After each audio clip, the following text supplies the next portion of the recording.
Deal വിവാദം കത്തുന്നു, അങ്ങനെ ഒരു അജണ്ട സെറ്റ് ചെയ്ത് കഴിഞ്ഞു എന്നുള്ളതാണ്. ആ ആരോപണം അത് കൃത്യമായി പ്രതിപക്ഷ നേതാവ് പറയുന്ന ചില കാര്യങ്ങൾ അത് പാലക്കാടുമായി ബന്ധപ്പെട്ടാണ് പറഞ്ഞു തുടങ്ങുന്നത്. പാലക്കാട് ഡീലുണ്ട് എന്ന് പറയുന്നു. പാലക്കാട് നമുക്ക് മത്സര ചിത്രം നോക്കുമ്പോൾ അവിടെ രമേഷ് പിഷാരടി UDF സ്ഥാനാർത്ഥിയാകുന്നു. ശോഭാ സുരേന്ദ്രൻ BJPയുടെ സ്ഥാനാർത്ഥി. NMR റസാഖാണ് അവിടെ LDFിന്റെ സ്ഥാനാർത്ഥിയാകുന്നത്. അപ്പോൾ സ്ഥാനാർത്ഥി നിർണയത്തിന് മുൻപ് അവിടെ LDFിന് വിജയസാധ്യതയുണ്ട് എന്നാണ് CPM വിലയിരുത്തുന്നത്. അങ്ങനെയുള്ള പ്രതികരണമാണ് നടത്തിയത്.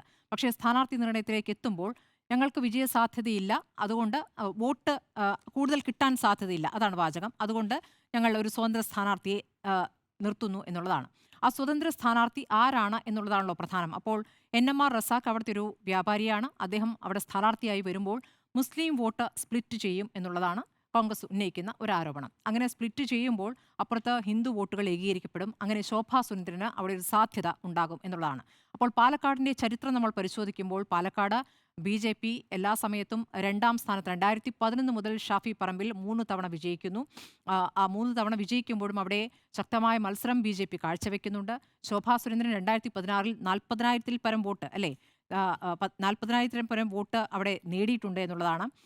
അതേസമയം നമുക്കറിയാം ഈ ഷാഫി പറമ്പിൽ അല്പം വിയർത്തുപോയ തിരഞ്ഞെടുപ്പ് എന്നുള്ളത് നമ്മുടെ മെട്രോമാൻ ശ്രീധരനുമായിട്ടുള്ള മത്സരമാണ്. അപ്പോൾ ശ്രീധരനുള്ള ജനകീയത അല്ലെങ്കിൽ അത്തരത്തിലുള്ള അദ്ദേഹത്തിന് കിട്ടുന്ന ആ പിന്തുണ അത് ആ തെരഞ്ഞെടുപ്പിൽ പ്രതിഫലിച്ചു എന്നുള്ളതാണ്. അതിനുശേഷം നമ്മൾ കണ്ട 2024 ഉപതെരഞ്ഞെടുപ്പ്, ആ ഉപതെരഞ്ഞെടുപ്പിൽ രാഹുൽ മാങ്കൂട്ടത്തിന് ഇവർക്കൊന്നും കിട്ടാത്ത, ഇതുവരെ ഇല്ലാത്ത വലിയ ഭൂരിപക്ഷം 10,840 വോട്ടിന്റെ ഭൂരിപക്ഷം രാഹുൽ മാങ്കൂട്ടത്തിന് കിട്ടുകയാണ്.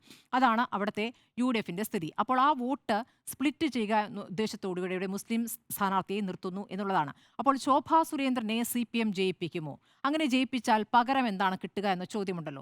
പകരം എന്താണ് കിട്ടുക എന്ന് ചോദിക്കുമ്പോൾ BJP തെരഞ്ഞെടുപ്പിൽ എടുത്തിരിക്കുന്ന ഒരു സ്ട്രാറ്റജി നോക്കണം. അവരുടെ A ക്ലാസ് മണ്ഡലങ്ങൾ, ഈ തലസ്ഥാനത്തെ പ്രധാനപ്പെട്ട മണ്ഡലങ്ങൾ നമുക്കറിയാം. തലസ്ഥാനത്തെ ഏതൊക്കെയാണ്? നേമം, വട്ടിയൂർക്കാവ്, കഴക്കൂട്ടം തുടങ്ങിയ സ്ഥലങ്ങളിലൊന്നും ഒരു തരത്തിലും ഡീൽ ഉണ്ടാവില്ല. കാരണം അവിടെയൊക്കെ തന്നെയും CPMന് നല്ല ശക്തമായ സ്ഥാനാർത്ഥികളുണ്ട്.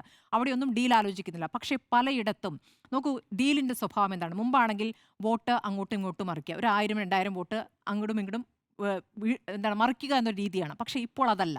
ഇപ്പോൾ സ്ഥാനാർത്ഥിയെ, ദുർബലമായ സ്ഥാനാർത്ഥിയെ നിർത്തുക, പ്രചാരണം ഒന്ന് ചുരുക്കുക, അതല്ല എങ്കിൽ ഘടകകക്ഷികൾക്ക് സീറ്റ് നൽകുക. ഇതാണ് സംഭവിക്കുന്നത്. നോക്കൂ, അത് BJPക്ക് അകത്ത് പോലും അത് എതിർപ്പുണ്ടാകുകയും പല സ്ഥലങ്ങളിലും ആ തീരുമാനം മാറ്റേണ്ടി വരികയും ചെയ്തിട്ടുണ്ട്.